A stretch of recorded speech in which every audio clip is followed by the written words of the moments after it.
OK, la cinquième vidéo sur les amplificateurs opérationnels.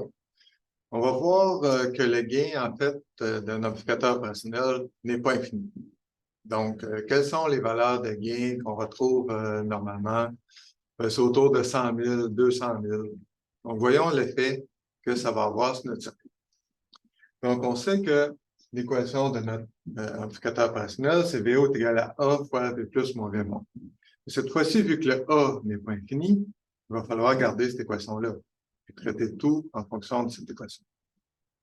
Prenons un exemple. Si je veux un gain de moins 100, donc j'ai un amplificateur inverseur avec un gain de moins 100, donc R2 va être, supposons, 100K, R1, 1K. Donc, si on considère que le gain est infini, bon, on a vu que VO est égal à moins 100 VI. Si, comme je disais, si le gain, supposons qu'il est égal à 100 000, on sait que V plus n'est pas égal à V moins. Donc, si on résout cette équation-là, on trouve que V plus ici, ben, c'est 0. Et V moins, ben, si on utilise le principe de superposition, on va trouver que VO, V moins va être égal à VO fois R1 sur R1 plus R2, plus VI fois R2 sur R1 plus R2.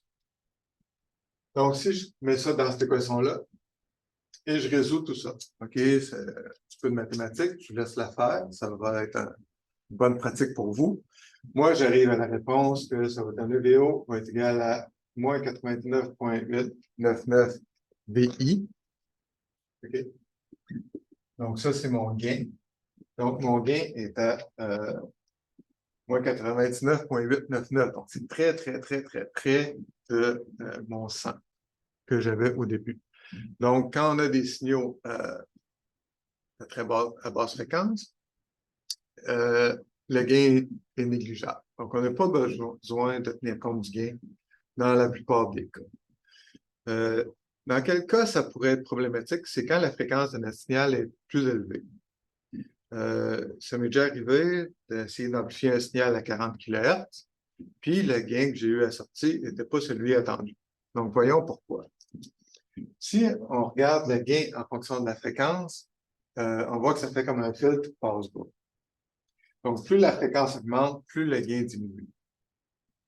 Donc, au point où le gain est égal à 1, donc 0 dB, on a ce qu'on appelle le GBW, c'est le gain en bande passante. Okay? Ce gain en bande passante-là, il se retrouve aux alentours de 1 à 10 MHz. Donc, dans ce range, dans cette plage-là, le gain va être de 0. Donc, il va être très, très faible. Dans mon exemple que j'avais fait, à 40 kHz, quand je regardais cette courbe-là, je trouvais que j'avais un gain A qui est égal à 100. Mais si je prends A qui est égal à 100 puis je le mets dans mon équation ici, ben, je retrouve que VO est égal à moins 49,75 VI. Donc, j'avais la moitié du gain espéré à cause que le gain de mon amplia n'était pas infini. À cette fréquence-là, il était autour de 100.